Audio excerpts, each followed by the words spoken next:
Pagkatapos bilhin ito, sabi ka bang i-install ito sa iyong system para maranasan ang surround feeling? Halika, huwag magmadali, gawin natin ito ng hakbang-hakbang at ipakita sa iyo kung paano i-install ito. Magsimula na tayo. Una, tingnan natin ang bahagi nito. Ito ang aming bracket set. Pagkatapos, makakakita ka ng base na may dalawang malalaking na. Kailangan muna nating i-install ang bracket at pagkatapos ay i-install ang speaker. Una, kailangan nating gamitin ang base at ang dalawang support rods dito. Pagkatapos ay makikita mo na mayroon itong hugis na tumutugma sa hugis dito, kaya isnap lang ito. Ano kaya? I-lock mo dito. I-lock ito at i-install namin ang kabilang bracket sa parehong paraan.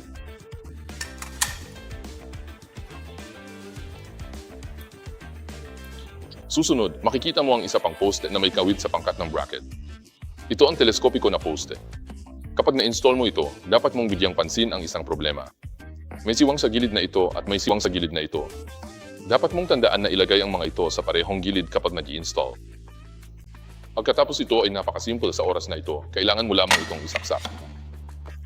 Ito ay makaalis sa ilalim at pagkatapos ay maaari mo itong higpitan. Kinukumpleto nito ang pag-install. Katulad nito, mag-install tayo ng isa paggamit ang parehong paraan.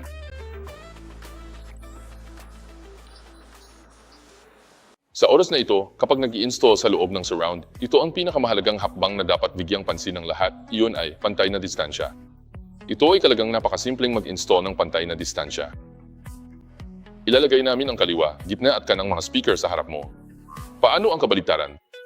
Hahawakan ng dalawang pole na ito ang iyong side ring, back ring at layway.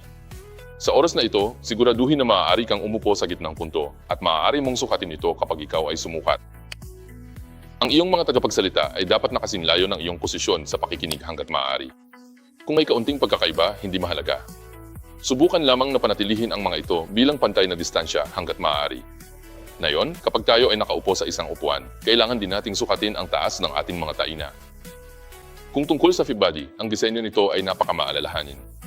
Sa katunayan, ang axis nito ay halos kapareho ng distansya ng mga tao, kaya kung kukunin mo lang ito ng bahagya, ito ay nasa paligid. Kung gayon, ang susunod na hakbang ay para sa atin. Ang lugar kung saan sinusukat ang oxygen ay nasa aming istante. Ang aming istante, gaya ng nakikita natin ngayon, ay ang maikling istante sa gilid. Nasa amin pa rin ang una at pangalawang pinakamahabang gilid ng poste. Kaya, inirekomenda namin na gamitin namin ang maikling bahagi ng aming singsing sa gilid dahil ito ay medyo malapit na distansya. Sa oras na ito, ayon sa magandang distansya na nabanggit namin. Idikit mo lang ng ganito. Lumimon ka.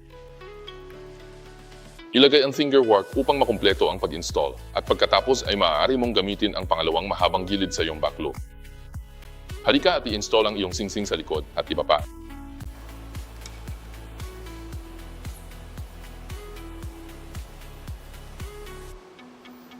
Susunod, kunin mo ang dalawang pinakamahabang gilid at i-install ang SRE channel. Inirekomenda na may install ang SRE channel simula sa itaas. Dahil ito ang ating pinakamataas na punto, maaari tayong magsimula sa una at i-install ang pinakamataas na lugar. Parehong makeup at buhok. Maluwag ito, buksan ang card at ilagay ito.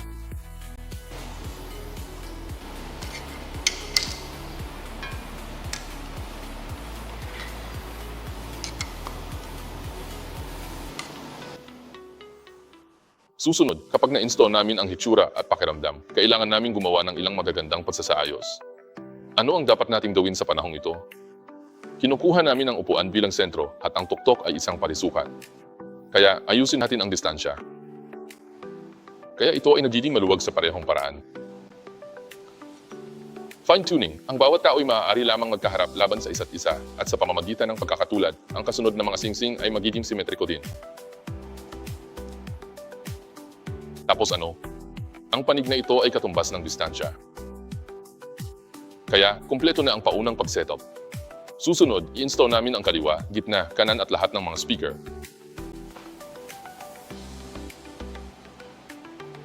Paano ang Fibody? Paano ang kaliwa, gitna at kanan? May kasama itong bracket. Hanggat nilock mo ang speaker lock hole sa gilid ng itim na stand, ang speaker ay maaaring umindayong pataas at pababa na napakadali. Ang base ng bawat post para sa speaker ay may universal na ulo at maaaring paikutin ng 360 degrees. Kapag niluwagan mo ito, may trangka sa gilid na nagpapahintulot sa iyo na itayo ito o maaari mong panindigan ito ng ganito o sa isang anggulo. Ikaw na ang bahalang mag-fine-tune ng anggulo. Ang susunod na hakbang ay install ang lahat ng mga speaker, mga side ring at skylight.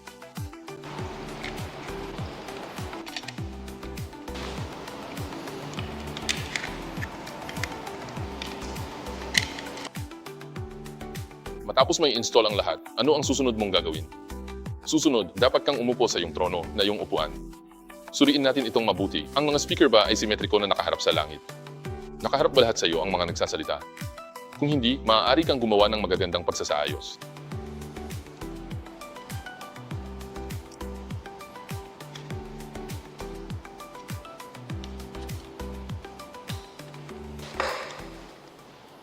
Siyempre, kapag nakakonekta na ang lahat ng mga speaker, huwag kalimutan na mayroon ka pa rin subwoofer.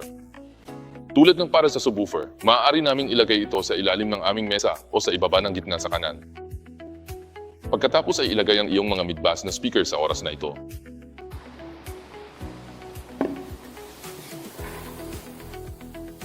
Ano ang mangyayari pagkatapos ng fine-tuning?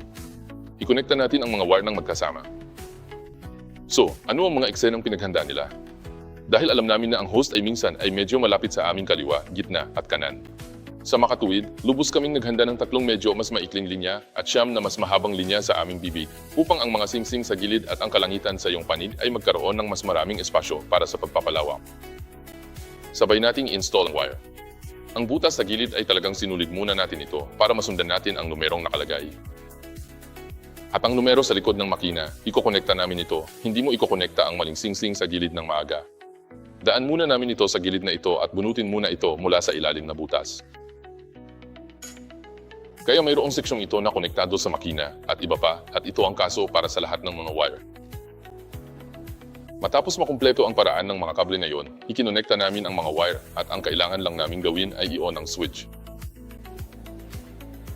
Ipinakilala ang aming kadamitan. Maaari mong simulang maranasan ang surround experience na hatid sa iyo ni Yuffie Fadi.